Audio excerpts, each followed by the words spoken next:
É pois de saber que esse fidalgo, nos intervalos que tinha de ócio, que eram os mais do ano, se dava a ler livros de cavalarias com tanta afeição e gosto que se esqueceu quase de todo do exercício da caça e até da administração dos seus bens.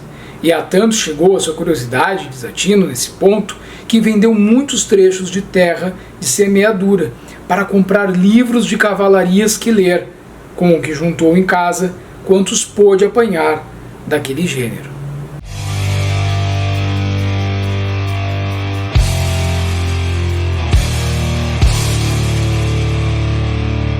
Hoje eu te falo um pouco mais a respeito de Don Quixote de Miguel de Cervantes aqui no canal do Sujeito Literário, te convidando inicialmente a conferires o vídeo onde eu introduzo esta obra. Eu tenho um vídeo aqui no canal onde eu falo de aspectos gerais desta grande obra de Miguel de Cervantes, que é o livro da minha vida. É um livro que eu te apresento a partir da edição da Martin Claret, folheio lá neste vídeo também para vocês, falo um pouco também da edição da LPM, e que ali já vai dar algumas dicas a respeito do que se trata essa obra, questões assim mais introdutórias mesmo. Hoje eu vou reforçar alguns pontos que eu acho relevantes aqui, até porque a gente vai falar um pouquinho do capítulo 1 e do capítulo 2. E quero te falar também, para que não cries uma expectativa de que aqui vamos fazer análises técnicas a respeito de Don Quixote. Aqui quem fala é um leitor. Então, aqui são observações e reflexões de um leitor a respeito da obra de Don Quixote de Miguel de Cervantes. Tem outros 2 vídeos no canal onde este leitor, Eduardo, também te fala o que deu a pensar o episódio da pastora Marcela, que está mais pra frente aqui, que é um dos que eu mais gosto na trama, e também um outro vídeo onde eu falo do poder transformador dos livros, que é algo que perpassa toda a obra do Miguel de Cervantes, e aqui, em se tratando de Don Quixote, esse poder transformador que é ressaltado em diálogos estabelecidos por Don Quixote ao longo da narrativa. Mas o que a gente pode começar falando hoje? Para quem não foi nesse vídeo introdutório, para quem não tem contato nenhum com a obra, eu acho relevante dizer que a primeira coisa que se tem aqui no livro é uma dedicatória, tá? E esta dedicatória, ela é escrita por Miguel de Cervantes. Eu quero te mostrar aqui, acho que vai pegar bem aí, vamos ver se dá para te visualizar. Então a gente tem a dedicatória que o Miguel de Cervantes faz ao Duque Dom Alonso Lopes de Zúñiga e Sotomayor. E na sequência vem o prólogo. Este prólogo aqui, então, portanto, escrito em tese, dentro de uma perspectiva metaficcional, por um autor arábico, um historiador de nome, que é um personagem fictício também, criado pelo Miguel de Cervantes, de nome Cide Benengeli. Então Cide Benengeli é quem teria achado os escritos que contam as aventuras deste que foi Don Quixote de La Mancha. E a gente vai descobrir que este homem nada mais era do que um fidalgo, alguém que vivia de posses, que estava passando por um problema financeiro muito grande na sua fazenda, inclusive afetando os próprios animais dele, que estavam magrinhos, né, já com dificuldade de se alimentarem corretamente. Este de nome Dom Alonso de Quejada. E este homem, ele estaria usando inclusive o que ele tinha de dinheiro para comprar cada vez mais e mais livros. Isso faz com que tu te identifiques de alguma forma. Então ele estava ali comprando livros, mas não qualquer livro. Livros de cavalaria, que era o principal meio de entretenimento da época. E de tanto ler estes livros, conforme relata este autor arábico, este historiador, Cide Benengeli, ele teria perdido a razão, enlouquecido e tirado completamente fora esta linha tênue que separa a realidade concreta da fantasia, passando a imaginar que ele próprio se trataria de um cavaleiro andante. E aí a capa do livro, a gente tem aqui na editora, na edição da Martin Claret, depois nós temos lá dentro, quando vai iniciar o capítulo 1, esta mesma imagem, quero te mostrar porque ela é belíssima, né? Nós temos esta mesma imagem, e aí, foquem aí, vamos ver se dá para enxergar bem. O que aparece para nós aqui? Aparece ali Dom Alonso de Quejada, né, Don Quixote, segurando com uma das mãos um livro e na outra empunhando uma espada. O que a gente vai encontrar de início, então? Essa narrativa que começa num lugar de La Mancha, de cujo nome não quero lembrar-me, vivia, não há muito, um fidalgo, dos de lança encabido, adarga antiga, rosim fraco e galgo corredor. Estes nomes, que podem não ser tão usuais ou de conhecimento comum, por exemplo, ele fala cabido, né, que era esse lugar onde se guardavam as lanças, onde se ficava pendurada, né, tipo um cabide, um móvel, assim, com estante, com ganchos. Isso é explicado nas notas de rodapé que nós temos aqui abaixo. E ele segue falando, ele fala rosim, né? O que seria rosim? O cavalo. O cavalo é esse rosim fraco. E também galgo corredor, que ele vai explicando depois, que é aquele escudo de couro dobrado e tal. Bom, a gente vai introduzindo aqui de modo a saber quem é este homem, que ele beirava ali os seus 50 anos, que ele não vivia sozinho, ele vivia com uma ama por volta dos 40 e uma sobrinha por volta dos 20 anos, e ainda mais um rapaz que trabalhava lá na fazenda também. A gente sabe que ele estava gastando tudo que ele tinha de dinheiro, ele já não tinha muito dinheiro, em livros. E a gente sabe que em dado momento ele começou a acreditar que ele próprio era personagem destes romances de cavalaria. E quando ele desperta para esta nova realidade, ele vai buscar armar-se cavaleiro. E é isso que de início vai nos sendo apresentado aqui. Então neste primeiro capítulo, a gente vai vendo como que ele vai buscar e ali nas armaduras, a sua armadura ali naquelas quinquilharias mesmo que tinha dos bisavós dele, para que ele pudesse se colocar como um cavaleiro, as armas que ele vai usar, todas enferrujadas, e vai botando um papelão aqui, vai remendando a roupa dali, e vai se armando assim, e vai encontrar lá um cavalo que ele identifica que era um cavalo de um cavaleiro realmente. Ele enxergava aquele cavalo magrinho, mirradinho, e para ele aquilo ali era um grande cavalo, um cavalo digno de um cavaleiro andante. E aí ele vai chegando no final desse primeiro capítulo, assim, vai mostrando como é que ele vai se armando e tudo mais, ele lembrando que naquela época era comum, era um hábito, que todos os cavaleiros eles fizessem referência à cidade de onde eles vinham. Então não bastava ser Dom Quixote, né, que ele vai escolher também o de La Mancha, como Amadis de Gaula, por exemplo, um dos grandes personagens, grande referência dos cavaleiros andantes.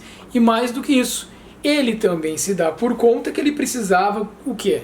De uma referência feminina, de uma amada, né? Uma pessoa a ser idolatrada, porque era isso, afinal de contas, que os cavaleiros andantes faziam. Eles iam em busca de aventuras e dedicavam estas grandes aventuras, quando eles conquistavam as batalhas, à pessoa amada, a esse ser amado idealizado na figura de uma donzela. E aí ele lembra que por um tempo ele esteve enamorado, no caso sem a mulher saber, esteve apaixonado por uma mulher que era filha de um fazendeiro ali das redondezas de uma outra cidade, e de Alto Toboso. E aí esse nem era o nome dela, mas ele pensa que teria que dar um nome de realmente uma musa inspiradora, né, de uma donzela, para esta que ele considerava ser a pessoa amada, e ele vai nomeá-la Dulcinea del Toboso. Até tem o nome dela mesmo aqui, que era Aldonça Lourenço. Esse era o nome dela de batismo, mas ele vai chamá-la de Dulcinea del Toboso. E aí então ele vai sair da fazenda neste primeiro capítulo em busca de armar-se cavaleiro. Para isso ele precisaria encontrar um castelo e um rei que estivesse disposto a armá-lo cavaleiro. E aí no capítulo 2 a gente tem então essa parte que trata, sempre tem os resumos, né, dos capítulos, é bem em cima, tem um pequeno resumo que diz que trata da primeira saída que de sua terra fez o engenhoso Don Quixote. E aí ele vai falando aqui, ele lá pelas Santas, ele nos diz o seguinte, que ele caminhou quase todo dia, sem lhe acontecer coisa merecedora de ser contada, com que ele se amofinava, pois era todo o seu empenho topar logo logo, onde provar o valor de seu braço forte. Dizem alguns autores que a sua primeira aventura foi a de Porto Lápice, outros que foi dos Moinhos de Vento. Nós vamos falar aqui das aventuras do Don Quixote em outros episódios, tá? Mas o que eu pude averiguar, lembrando, o que eu pude averiguar, o narrador que está contando a história é Cid Benengeli, esse historiador árabe. O que eu pude averiguar e o que achei escrito nos Anais da Mancha é que ele andou todo aquele dia e ao anoitecer, ele com o seu rocinho se achava estafado e morto de fome. E que olhando para todas as partes, a ver se ele descobria algum castelo, alguma barraca de pastores onde se recolher e remediar sua muita necessidade, viu não longe do caminho uma estalagem, que foi como aparecer-lhe uma estrela que o encaminhava. Então assim, que ele encaminhava, se não ao caçar, pelo menos aos portais da sua redenção, ao caçar que seria uma fortaleza, um castelo fortificado, né? E então ele deu-se pressa em caminhar e chegou a tempo, que já ia a noite se cerrando. Só que essa pousada, ou castelo, na visão dele, né, um lugar onde haviam ali as mulheres de vida fácil, né? Ele até bota entre aspas, ele não se deu por conta, mas elas estavam ali com outros trabalhadores e tal, e ele identificou elas como donzelas que viveriam nesse castelo. Enfim, ele cria toda uma ideia para que se adapte à visão que ele estava tendo daqueles acontecimentos, que não era de fato o que estava acontecendo. Então, lembrando aqui, este é um romance que faz uma sátira aos romances de cavalaria. E aí, é muito engraçado o que acontece lá dentro, porque ele vai ficar dentro desse espaço, aí, dessa estalagem. Lá pelas tantas, ele vai identificar o dono do local, né, como sendo um rei, e ele vai deixar as armas dele guardadas num espaço assim, em cima de uma pia, o que representaria uma pia, e o cavalo dele também vai ficar lá amarrado ali para que quando ele saísse da estalagem ele pegasse de volta e tudo mais. Só que aí alguns dos trabalhadores daquela estalagem vão até o local e retiram as armas dele de cima desse lugar onde ele estava guardando as armas, e ele se sente afrontado com aquilo, ele fica realmente indignado como é que esses caras estavam mexendo nas coisas dele. E aí ele vai entrar em confronto com os caras, dá uma porrada num, derruba, o cara desmaia, aí vem o outro, e aí depende, dá-lhe uma cacetada na cabeça do outro porque tá mexendo nas coisas dele, e aí daqui a pouco os outros todos, os trabalhadores da estalagem, e pessoas que estavam ali, que também eram peões, enfim, eles começam a apedrejar Don Quixote. E aí, eu quero dividir com vocês aqui, porque é interessante, diz assim: os companheiros dos feridos, ele começou a derrubar os caras que estavam mexendo nas coisas dele. Vendo-os naquele estado, começaram de longe a chover pedras sobre Don Quixote, o qual, o melhor que podia, se ia delas anteparando com a sua adaga, e não ousava apartar-se da pia, para não desamparar as suas armas. Vozeava o estalajadeiro para que deixasse este homem em paz, porque já lhes tinha dito que era doido, e por doido se livraria, ainda que os matasse a todos. Então esse estalajadeiro, que é conhecido aqui no livro e nesse episódio, ele é considerado pelo Don Quixote um rei, que seria ele que iria armar Don Quixote cavaleiro. Aí ele, vendo esse furdunço que estava acontecendo por lá, ele chama o Don Quixote e ele diz que já ia de imediato dar para ele a ordem de cavalaria, sem perda de tempo, antes que mais alguma desgraça sucedesse. Então é nesse local nada convencional que ele é armado cavaleiro por esse dono da estalagem, que para ele era um rei. E esse episódio é cômico, né, de alguma forma, mas ele é fundamental para o desenvolvimento da história e para as aventuras que vão seguir. Por isso que eu quis falar um pouquinho dessa parte introdutória, porque é esse estalajadeiro que vai dizer para ele que faltava a ele, como um cavaleiro andante, que ele carregasse com ele alguns medicamentos, mantimentos para que ele pudesse se alimentar, e principalmente ele deveria estar acompanhado, porque era raro que existissem cavaleiros andantes que não estivessem acompanhados de um escudeiro. Então ele entende, a partir daquilo que estaria sendo dito para ele seria dito por um rei, que era por esse estalajadeiro, que ele precisava retornar à sua terra, à sua fazenda, e buscar ali estes mantimentos, estes medicamentos para carregar junto ali, não em grande quantidade, mas para colocar junto ali ao cavalo e as armas que ele trazia, e, acima de tudo, que, se possível fosse, ele buscasse um fiel escudeiro para que ele pudesse ampará-lo nas suas batalhas e carregar para ele também todos estes mantimentos, essas bagagens que ele precisava levar para poder se lançar no mundo em torno de aventuras. E aí é que ele vai retornar e vai, enfim, acontecer algumas coisas. Quando ele retorna também, depois a gente pode falar um pouco mais sobre isso, e vai encontrar ali o grande Sancho Panza. Então, para que a gente possa dar início às aventuras, nós precisávamos dessa introdução. Achei necessário fazer esse vídeo quando Don Quixote retorna e vai encontrar Sancho Panza, e aí já começam os diálogos, e ele vai ser escolhido então o seu fiel escudeiro, convidado a ir atrás dessas aventuras com este cavaleiro andante.